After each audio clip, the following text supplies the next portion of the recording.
जय हिंद, जय मगध, जय नवादा। मैं स्मित सिंह, नवादा बिहार से। देखो, आज हम इस वीडियो में मुख्यतः बात करेंगे नवादा सदर अस्पताल की। नवादा सदर अस्पताल की यह स्थिति है कि अगर आप जाओ वहाँ दिखाने के लिए तो पहले तो भीड़ वगैरह काफ़ी रहती है, लाइन वगैरह में घंटों खड़े रहो, दवाई वगैरह के लाइन में घंटों खड़े रहो, जांच के लाइन में घंटे खड़े रहो। फिर जब आप अंदर जाते हो दिखाने के लिए तो पता चला आज ये डॉक्टर की छुट्टी है, आज ये डॉक्टर अभी तक नहीं आया है। ये सब बहुत बड़ी समस्याएं जो है आपको देखने को मिलेगा। फिर साफ सफाई के मामले में भी आपको जो है वहाँ जो है कह सकते हो सफाई नाराज जो है मिलता है। एक जो कह सकते हो कि पूरे के पूरे भारत में जो है स्वच्छ भारत अभियान चलाया जा रहा है, लेकिन वही नवादा के सदर अस्पताल के परिसर का अगर आप एक बार भ्रमण कर लो तो आपको कई जगह जो है गंदगियाँ जो है दिखाई पड़ जाएंगी। स्थितियाँ कई वर्षों से इसी प्रकार चल रहा है। कई नेता आए, कई नेता गए, कई लोग जो है निरीक्षण के लिए आते हैं, कई जो है बड़े बड़े अधिकारी जो है सदर अस्पताल के निरीक्षण के लिए आते हैं निरीक्षण करवाते हैं, फर्स्ट क्लास फोटो सेशन होता है, लेकिन स्थिति ज्यों की त्यों बनी हुई है। स्थिति में कोई सुधार नहीं होता है। और सबसे बड़ी बात आज का जो कंसर्न है वो है वहाँ एक गुट काम कर रहा है, वहाँ एक षड्यंत्र के तहत रिफॉर्म माफिया काम कर रही है, जो कि बाकायदा इस प्रकार का मैकेनिज्म डेवलप किया गया है प्राइवेट और सरकारी हॉस्पिटल्स मिलकर, जो कि एक रेफर का मामला चलता है, सबका अपना कमीशन फिक्स होता है, जिसके माध्यम से आप देखोगे तो कि पहले तो जो है जब रोजगार कह सकते हो जो भी रोगी वगैरह होते हैं जब वहाँ पहुँचते हैं उनका प्रॉपर ट्रीटमेंट नहीं होता है, प्रॉपर जाँच नहीं होती है, जाँच में लेट लतीफ़ा किया जाता है, जिससे कि रोगी और उसके परिजन परेशान होकर विवश होते हैं। अपने से ही अगर हो सके तो वो देखते हैं कि अगर हमारा रोगी की स्थिति खराब है तो किसी प्राइवेट हॉस्पिटल में जाके भर्ती कर देते हैं। दूसरी बात है कि जो गरीब गुरबा तबका होता है वही सरकारी हॉस्पिटल में जाता है, उसकी आर्थिक स्थिति उतनी अच्छी नहीं होती है कि वो प्राइवेट किसी जो है अस्पताल में भर्ती हो। लेकिन उस परिस्थिति में भी उन्हें लगता है कि नहीं, अब हमारा रोगी अब मरे वाला है, तो वो सरकारी छोड़कर फिर सरकारी से निकाल कर प्राइवेट में भर्ती करता है। अब देखोगे तो कई एक ऐसे केसेस सामने आए हैं जिसमें कि डॉक्टर वगैरह भी रेफर कर देते हैं कि भाई कंडीशन क्रिटिकल है, ले जाओ। तो अगर सही मायनों में अगर कंडीशन क्रिटिकल है तो तुरंत जो है रेफर कर देना चाहिए। लेकिन कुछ जो है इसमें जो है ना हमें मिली भगत की स्थिति दिखाई देती है।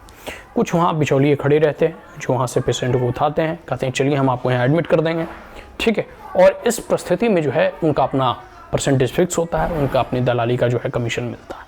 तो ये जो रेफर का कंसेप्ट है वो तभी होना चाहिए जब कोई जैसे अब कोई सीरियस कंडीशन में आया और उसकी स्थिति एकदम खराब है और वो उपचार की व्यवस्था नवादा हॉस्पिटल में नहीं है, उस परिस्थिति में उन्हें रेफर करना चाहिए।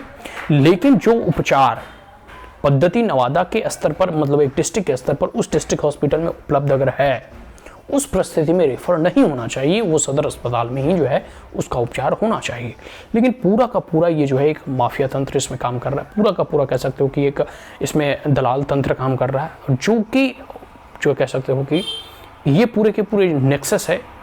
कई बार लाइमलाइट में आता है, कई बार समाचार पत्रिकाओं वगैरह में भी छपता है, लेकिन यह पूरी के पूरी तरह से नेक्सस अभी तक समाप्त नहीं हुआ है। और अगर नवादा सदर अस्पताल की बात करो तो जितने लोग भी आप देखोगे कि कई बार जो है शिकायत वगैरह भी बड़े बड़े अधिकारियों तक पहुंचती है, तो कई बार शिकायत सुनकर अधिकारी जो है निरीक्षण और जो है औचक निरीक्षण के लिए आते हैं, लेकिन इससे होता कुछ नहीं है। वो आते हैं अपना ताम झाम से और पूरा फोटो सेशन वगैरह हो जाता है। जिस दिन आने का रहता है उस दिन पूरा साफ़ सफाई देखोगे तो पूरा एकदम डिटॉल और पिटॉल लगा के पूरा फिट कर देता है, लिपस्टिक पाउडर लगा के। लेकिन फिर आप जाओ उनके जाने के बाद 2-4 दिन की स्थिति देखो, वही बदहाली फिर से वहाँ जो है कह सकते हो कि काम करने लगती है। अभी वर्तमान स्वास्थ्य मंत्री बिहार के उप मुख्यमंत्री जो हैं तेजस्वी यादव भी हैं, स्वास्थ्य की जिम्मा उनके हाथों में है। लेकिन ये मैं कंडीशन बता रहा हूँ एक डिस्ट्रिक्ट हॉस्पिटल की। आप अन्य जितने भी हॉस्पिटल्स हैं, चाहे PMCH ले लो या जितने भी अदर हॉस्पिटल्स हैं, तो कई बार देखो इंसिडेंट सुनने में आता है कि गार्ड जो है सुई लगा रहा हो, गार्ड जो है सलाइन चढ़ा रहा हो, तो कई बार ऐसे इंसिडेंट सुनने के में मिलता है।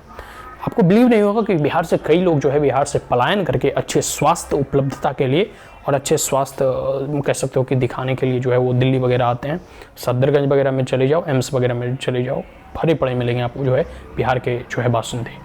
तो ये स्थिति है बिहार में जो है एक एम्स तो पटना में खुल रहा है, दूसरा एम्स जो है दरभंगा में खुलने वाला था, लेकिन नीतीश बाबू और नीतीश तेजस्वी की ये जो कह सकते हो ना कि षड्यंत्रकारी नीतियों की वजह से वहाँ की ज़मीन को कह सकते हैं कि अलॉट कर दिया गया, कुछ ज़मीनें अलॉट नहीं की गई। मतलब एक प्रकार से जो है उसमें अड़ंगा जो है अटकाने का प्रयास किया जा रहा है। हालांकि बहुत कम ऐसे राज्य होते हैं जिसको 2-2 एम्स की फैसिलिटी मिलती है, लेकिन नरेंद्र मोदी के नेतृत्व में 2-2 एम्स के लिए फंड और पैसा सब चीज़ मुहैया कराया जा रहा है। लेकिन बिहार सरकार ज़मीन ही अलॉट नहीं कर रही है। बहुत सारे ऐसे हॉस्पिटल्स में अब रिफॉर्म लाने की आवश्यकता है, और खास करके ऐसे डिस्ट्रिक्ट हॉस्पिटल, एक नवादा बहुत बड़ा जिला है, और अगर डिस्ट्रिक्ट हॉस्पिटल्स की यह स्थिति रहेगी तो आप समझ सकते हो कि जनता कहाँ जाए। मतलब ये स्थिति एक डिस्ट्रिक्ट हॉस्पिटल की है, तो जो प्राथमिक उपचार केंद्र हैं, चाहे रजौली का हो, बारसलीगंज का हो, पकड़ी बर्मा का हो, इसकी स्थिति क्या होगी, आप इससे काशी चक की स्थिति क्या होगी, इससे आप इसका अंदाज़ा लगा सकते हो। तो हम सरकार से बार बार इस चीज़ के लिए रिक्वेस्ट करते हैं, बिहार सरकार से, कि कम से कम, क्योंकि हेल्थ जो है राज्य और स्टेट सब्जेक्ट का जो है विषय है, कि इन सभी चीज़ों पर ध्यान दे और कम से कम हर एक डिस्ट्रिक्ट हॉस्पिटल्स को सुदृढ़ करे।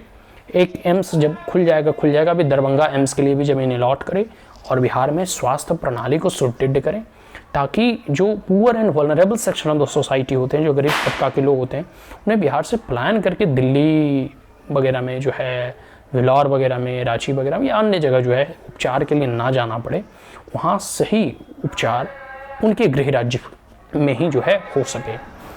तो अब देखिए इसमें आने वाले समय में मेरे बोलने से क्या होगा, लेकिन हम अपनी आवाज़ को हमेशा बुलंद में रखें। इस वीडियो से अधिक शेयर करो ताकि यह आवाज़ जो है उन सरकारों के कानों तक पहुँच सके। जय हिंद।